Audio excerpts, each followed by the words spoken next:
Perkenalkan, nama saya Puput Apriliani dengan NIM G2B2199043. Di sini saya dari S1 Ilmu Gizi Non-Reguler.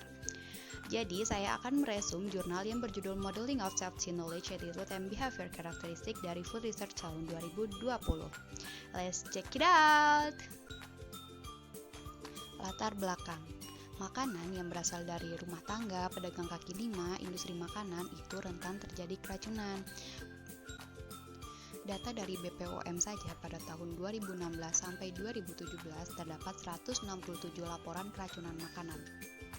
Dari data BPOM tahun 2017 tersebut, maka pentingnya penerapan keamanan makanan di rumah tangga, PKL, dan industri makanan untuk meminimalisir terjadinya keracunan. Jurnal ini mengambil responden dari peserta program pemberdayaan masyarakat pada keamanan pangan di Provinsi DKI Jakarta tahun 2015 hingga 2018. Karakteristik demografis dengan tingkat pendidikan dan pengetahuan keamanan pangan itu tidak ada hubungannya, tetapi pendidikan secara signifikan berkorelasi dengan sikap keamanan pangan, tetapi tidak berkorelasi signifikan dengan perilaku keamanan pangan. Selanjutnya, pendapatan berpengaruh dengan keamanan pangan berupa perilaku. Nah, di sini contohnya adalah orang-orang dengan pendapatan terbatas atau rendah. Harga bagi mereka merupakan faktor penting dalam membeli makanan dibandingkan mereka dengan penghasilan lebih tinggi. Untuk mereka berpenghasilan lebih tinggi, makanan dengan kualitas yang baik merupakan faktor penting dibandingkan dengan harga. Karakteristik pengetahuan keamanan pangan, sikap, dan perilaku. Dari hasil penelitian, responden beranggapan bahwa semua kategori makanan harus ada izin distribusi. Ini merupakan salah pengetahuan di masyarakat, karena menurut Peraturan tahun 2004 tentang keamanan, kualitas, dan gizi pangan, makanan olahan dengan umur simpan kurang dari 7 hari pada suhu kamar kategori makanan siap makan, itu dibebaskan dari kewajiban distribusi izin. Selanjutnya, masyarakat masih suka mengkonsumsi air isi ulang atau air minum yang tidak direbus. Air isi ulang tersebut rentan terhadap kontaminasi mikroba berupa koliform. Maka dari itu, cara yang tepat untuk mengurangi kontaminasi mikroba dengan cara merebus air untuk dikonsumsi. Yang ketiga yaitu tisu dapur. Tisu dapur bisa menjadi sumber kontaminasi koliform. Makanan olahan harus disimpan dalam wadah tertutup dengan suhu aman.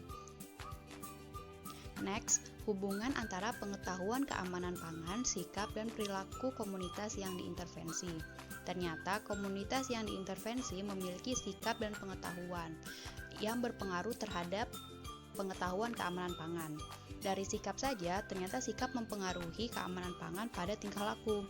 Nah, faktor penting mengubah sikap menjadi perilaku adalah yang pertama niat atau sikap, yang kedua persepsi tekanan sosial, dan yang ketiga kontrol perilaku yang dirasakan.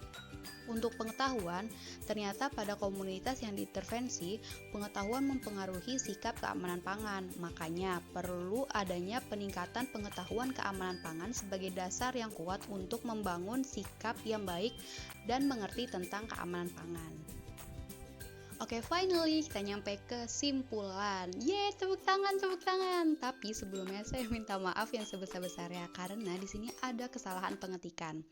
Nah, untuk poin yang pertama, tidak adanya korelasi komunitas, usia, dan jenis kelamin dengan pengetahuan keamanan pangan. Yang kedua, pengetahuan keamanan pangan mempengaruhi sikap perilaku secara signifikan. Oleh karena itu, agar dilakukannya peningkatan pengetahuan keamanan pangan. Dan yang ketiga, adanya korelasi yang signifikan antara pendidikan dan sikap dengan pengetahuan keamanan pangan. Oleh sebab itu, pentingnya untuk meningkatkan pengetahuan tentang keamanan pangan agar tidak terjadinya hal-hal yang tidak diinginkan.